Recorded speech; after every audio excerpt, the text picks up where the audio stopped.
আসসালামু আলাইকুম বন্ধুরা, আশা করি সবাই ভালো আছেন।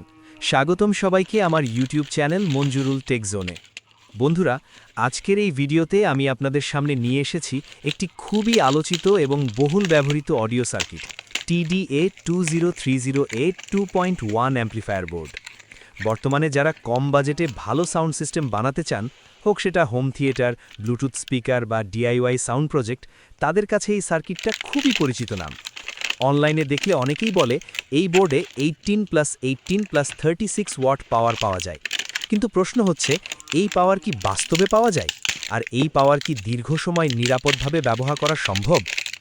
এই ভিডিওতে আমি কোনো গুজব না, বরং বাস্তব অভিজ্ঞতা থেকে আপনাদের সব কিছু পরিষ্কার করে বলবো। প্রথমে কথা বলি এই সার্কিটের সাউন্ড কোয়ালিটি নিয়ে। মিড ও হাই ফ্রিকোয়েন্সি মোটামুটি পরিষ্কার, কিন্তু বেস পারফরমেন্স অনেকটাই ডিপেন্ড করে আপনি কোন পাওয়ার সাপ্লাই, কোন স্পিকার এবং কোন এনক্লোজার ব্যবহার করছেন তার উপর। এই বোর্ডে থাকা বেস, ট্রেবল ও মাস্টার ভলিউম কন্ট্রোল নর্মাল ব্যবহারকারীর জন্য যথেষ্ট ভালো কাজ করে।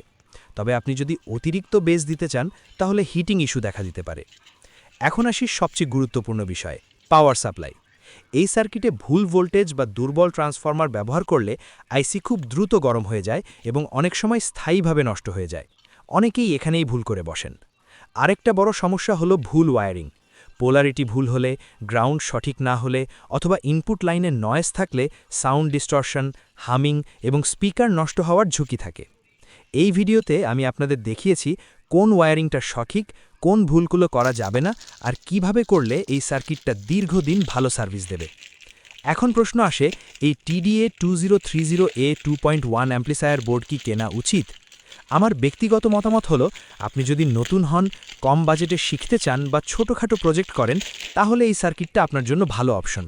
কিন্তু আপনি যদি হাই পাওয়ার, লং টাইম ব্যবহার বা প্রফেশনাল সাউন্ড চান, তাহলে অবশ্যই আরও ভালো অপশন দেখার দরকার আছে। তাই বন্ধুরা, ভিডিওটা শেষ পর্যন্ত দেখার পর নিজেই সিদ্ধান্ত নিন এই সার্কিটটা আপনার কাজের জন্য ঠিক হবে কিনা। ভিডিওটি যদি আপনাদের উপকারে আসে, তাহলে অবশ্যই একটি লাইক দিন। আপনার প্রশ্ন বা অভিজ্ঞতা কমেন্টে লিখে জানান। আর এমন আরও টেক রিভিউ ও DIY ভিডিও পেতে মঞ্জুরুল টেক জোন চ্যানেলটি সাবস্ক্রাইব করুন এবং পাশে থাকা বেল আইকনটি অন করে রাখুন। আজকের মতো এখানেই শেষ করছি। সবাই ভালো থাকবেন, সুস্থ থাকবেন। আল্লাহ হাফেজ।